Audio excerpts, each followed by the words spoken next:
Hey YouTube, I'm doped up on Lemsip, and I wanna rant.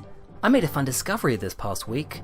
This is the WhoFlix Experiment, a website devoted to Doctor Who fan edits. The first Doctor Who fan edits. WhoPix is an editor who has been playing with the Doctor Who series since 1997 on VHS. Have you ever wondered what classic stories might feel like with a new series runtime? Have you ever wondered how the TV movie might be split up like a traditional episode? Maybe take Terror of the Vervoids and cut out all the courtroom scenes? WhoFlix has done all of the above. I love fan edits. They are the most liberating fan activity around with crazy potential. Fan edits take an existing piece of art and allow the chance to reclaim it as a fandom. The idea that a piece of art isn't finished once it's out in the world and can be revised at any time by anyone is actually one introduced to us by a Mr. George Lucas and all of his friends. You can thank Ridley Scott as well for all those terrible cuts of Blade Runner. They all play their parts. And frankly, anyone with the love, time and craft for such a project has my respect. I wrote my final paper on the subjectivity and creative playfulness that comes with the fan edits. I'm a fan editor myself. I have a Harry Potter one that tries to mould the two Deathly Hallows movies into one cohesive whole. And I also want to turn the narrative series into a feasible length for a human to watch. They're on the back burner, there's nowhere to put them. But I've always wanted to take some of the longer, classic staple Doctor Who stories and really abridge them down. WhoFlix describes fan edits as a process of adding or taking away. I think he's doing himself a disservice, as these do so much more, putting some of these stories into new context, changing motivations. Sometimes fan edits can be so drastic they change a character or change a story. I love fan edits because they blur the lines between official creators and fan creators, taking the same editing practices and the same tools of the trade and making an equal interpretation of said arts. For the most part, I started watching these Doctor Who fan edits because they answered a want I've had for ages. What would Genesis of the Daleks look like with all the running around and filler removed? Well, it probably would be the greatest Doctor Who story of all time. Imagine the War Games at a reasonable length? Whew, I'm getting hot under the collar. It's amazing how a six-parter can be cut down to an hour in length, and you still feel like you haven't missed anything. And that's what classic Doctor Who, I argue, has always needed more of. Brevity. But only because of the way we watch them today. Classic Doctor Who was serialised. It wasn't designed to be watched in one viewing on a DVD. Nobody watches in 25-minute instalments, one episode a week anymore. I tried it once, and I had 2 weeks of this. There's a rule in editing, video or script or practically anything, which is if it doesn't need to be there, scrap it. Kill your darlings. Throttle them in the crib if need be. Take the scissor tool to them and cut them the hell out of existence. And I know what you're thinking, that's my Genesis of the Daleks. Don't cut a second out of Genesis of the Daleks. That padding maybe is part of that story's charm, part of its atmosphere, and maybe if you mess around with it, that magic might be gone. Nope. Shorter runtime, more dynamic. You've made your story better by cutting out the fat. And that's where we have the story loop. Classic fans are no stranger to the cycle of a plot, where the Doctor gets caught by the rebels, and then by the monsters, and then go back to square one where he's captured by the rebels again. And wow, what a waste of time. Couldn't we cut out the repetitive excess of the story and just, progress? It's shocking how many times characters repeat information. Because, it probably happened a week ago. Back in 1974. You can't blame the stories for these. They were under creative constraints of all kinds. Sets, budget, runtime, time slots. Yeah, stories with 6, 10, 12 parts are more likely to rely on the story loop, but the worst stories have them, and even the best ones have them. Looking at you, Caves of Androzani. So if it's for the sake of the story, I think it's always good to have that option there. If it makes it more dynamic, it can only be good, right? Well, that's when I actually watched Colony in Space, retitled lovingly, The Doomsday Weapon, because that's more what the story's about. This fan edit of this story makes some massive improvements. 6 parts down to an hour 2 minutes, one of the less popular stories of Doctor Who, I always kind of liked it, is now more of a master story, as Roger Delgado is brought into the main plot much earlier. But you have to be careful when you're cutting off 10 minutes of runtime off of every single episode.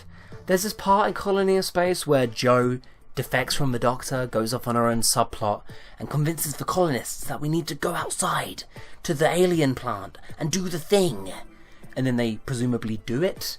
Well, in this version, that is all cuts. So, in one scene you get Jo telling all the colonists, "Follow me!"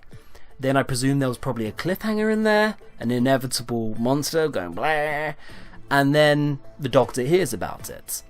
Whoflix has seen that, saying, why do we have to hear about it and see it? Surely one time is enough. So now it goes from Jo going out on a mission, and then hard, cold cutting to the Doctor getting a phone call saying that she's been captured. And that's accidentally comical. I understand the logic, and actually the justification on the page says that he always tries to make the story more Doctor-centric. By taking the action away from him, you dilute the story. Well, here's an example where it doesn't quite work, pal. That cold cut to Jo just instantly failing isn't dynamic. It's awkward. And it makes her seem like she's incredibly incompetent and does this all the time. And you know what, at this point in the show, Jo probably is doing that all the time. But that's not the point! I'm sure that back road took a good 25 minutes of runtime, but clearly it was necessary because I feel cheated out of some of that story. The goal of a good scriptwriter is to hide the narrative and the plot progression, and the goal of a good editor is to do the same, but hide the cuts. And sometimes, I mean, you work with what you've got, but sometimes it just completely does the opposite. Oh no, Poochie had to go back to his home planet. And then there's other things, like the general toning down of the Doctor. I've noticed that across them. Trying to remove the arsehole Doctor to make his motivations more in line with the core character is downright interesting. So now the 6th Doctor might not chloroform Shockeye, just as Han didn't shoot first. But sadly, dig just a little bit underneath the surface, and you get the real motivation of this website. Brr, brr.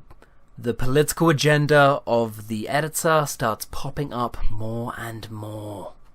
Especially in the revival episodes, where clearly this guy has nothing to work with and is so far down this rabbit hole that it's just paragraph after paragraph of cultural Marxism conspiracy theories, where every single writer is a lefty cuck boy, and it's like, oh, you were so close to being interesting. At the beginning of them, back in 2011, they start off pretty rooted, but soon, not an entry goes by that doesn't end in some sort of rant about student politics not actually working in the real world. It's like, my guy, the idiot's lantern is not the political pedestal you seem to think it is. And then that's a shame, really, because it really shows this as a more and more politically motivated project, becoming less about making a new text and more about just removing the lines that the editor dislikes. My instant tired reaction to this is just record time disappointments. It's of course fan edits attract these types. It's a form of creative denial. It attracts people who can fix their favourite TV shows and movies. I detail this extensively in my dissertation, how it attracts some of the best and some of the worst. The fatal flaw is just, it's not interesting. These aren't creative decisions, these aren't narrative decisions, this is you policing yourself. Essentially censoring Doctor Who to fit your sensibilities. Ruh-roh. It was a dead giveaway when he's not even acknowledging the 13th Doctor's existence, because of course that is the end of the show. I hope this guy finds peace, but considering he based an entire website and hobby around fixing Doctor Who, the fact he doesn't even want to fix it, doesn't want to improve, just wants it to go away or die, I think is quite telling. And it throws you in immediately with the MRA defeminized crowd, God, here's one of the most popular fan edits in the world right now. The Avengers Endgame Defeminized Fan Edit, aka Straight White Male Edition. Not being ironic. Endgame but shorter, no feminism, no gay shit, less boring filler. Okay, let's see what that includes. Absolutely no Brie Larson. Okay. No Hawkeye training his daughter, no women leader conference, no gay support group talk. Tony doesn't ask his wife's permission to save the universe. Oh my good gods. Black Panther isn't the first revived Avenger to arrive and gets a bit less time. No Wakanda. Oh my god, I'm not saying that. Fan edits go this way. There's a pattern. And no, I'm not calling this specific fan editor a racist xenophobe because I know that's exactly what he wants.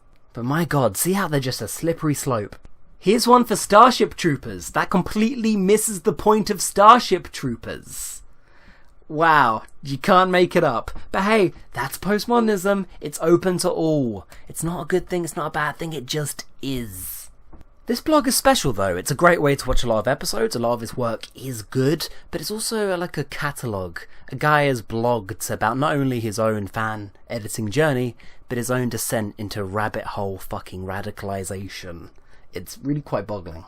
And it's a very weird journey having to accept that that is part of what a fan edit can do. It's liberating. But also, it's one of the greatest pieces of fan activity that's populated by some of the worst. I'm making this video today because I think I'd like more people to give it a try. There's not a lot of places to host these obviously, but it can be done. Whoflix insists that he does it because it is fun. I'm not sure I believe that by the time he finishes it. It doesn't seem like anyone with this level of opinion could be having fun, and more so seems a way of deflecting criticism. But they are fun. They are incredibly rewarding. Play with your media, please. Maybe you like all the padding exactly where it is. Maybe you love it as a product of the time. And that's fine, but Doctor Who is never just going to be one thing. Not whilst it has such an active and talented fandom.